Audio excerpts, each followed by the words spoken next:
Mesdames et messieurs, bonjour et bienvenue sur la chaîne pour cette nouvelle vidéo. Mon nom est Belindo Rabinandas, un commercial pilot, multi-single, ACFAA ou Certified Flight Instructor Instrument.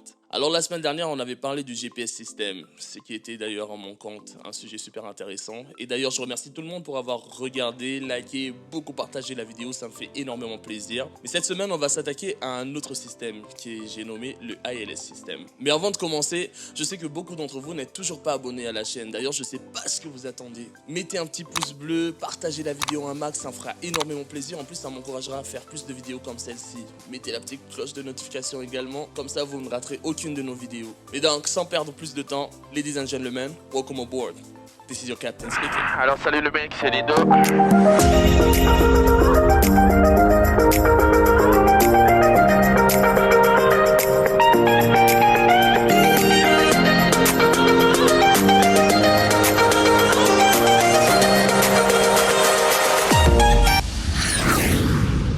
And this is your captain speaking.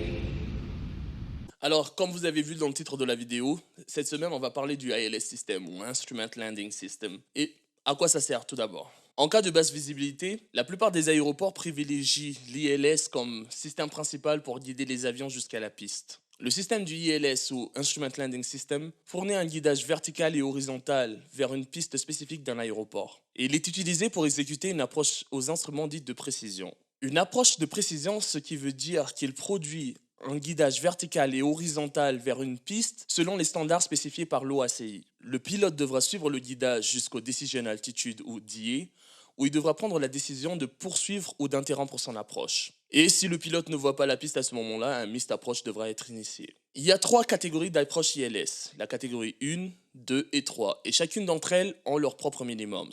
La catégorie 1 est principalement utilisée dans l'aviation générale et peut permettre au pilote de descendre jusqu'à 200 pieds au-dessus du Touchdown Elevation Zone. Et les catégories 2 et 3 peuvent permettre au pilote de descendre jusqu'à en dessous de 100 pieds au-dessus du Touchdown Elevation Zone.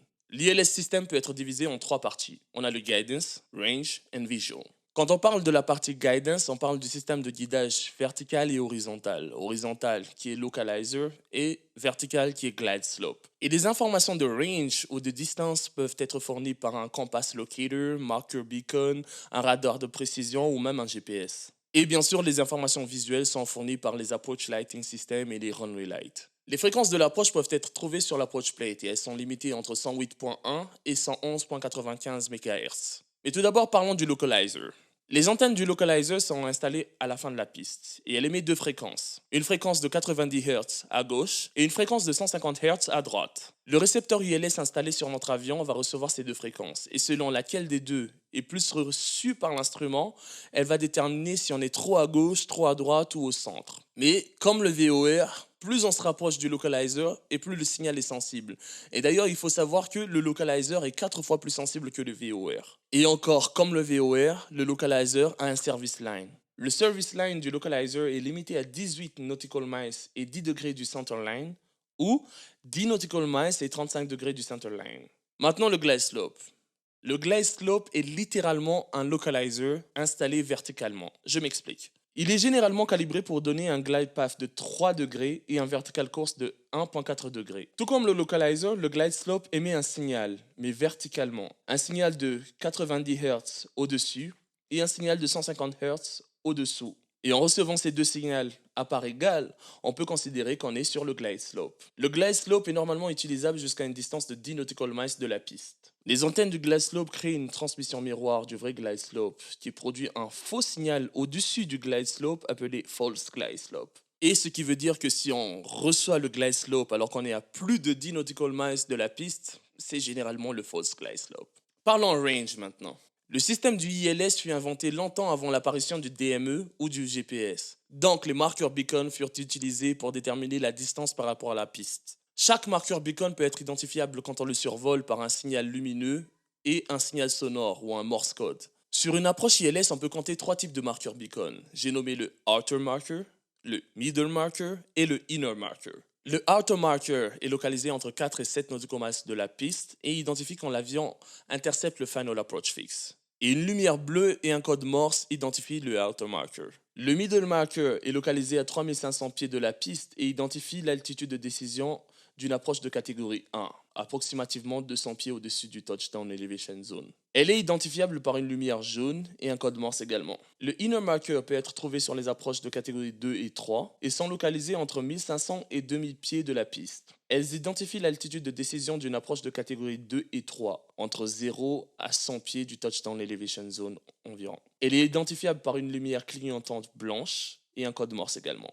Et sur certaines approches, on peut également trouver un compass locator associé au outer marker ou au middle marker. Ce sont des NDB de basse fréquence qui ont un range d'approximativement 15 nautical miles. Mais maintenant, on peut utiliser le GPS ou le DME pour mesurer la distance pendant une approche. Parlons visual maintenant.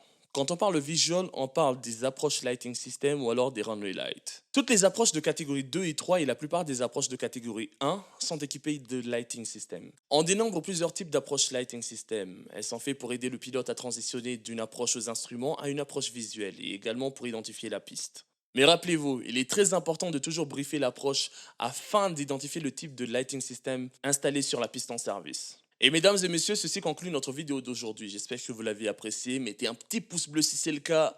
Abonnez-vous, appuyez sur la petite flèche de notification, partagez la vidéo un max, ça me ferait énormément plaisir. Et encore une fois, ça m'encouragerait à faire plus de vidéos comme celle-ci. Sur ce, je vous dis à la semaine prochaine.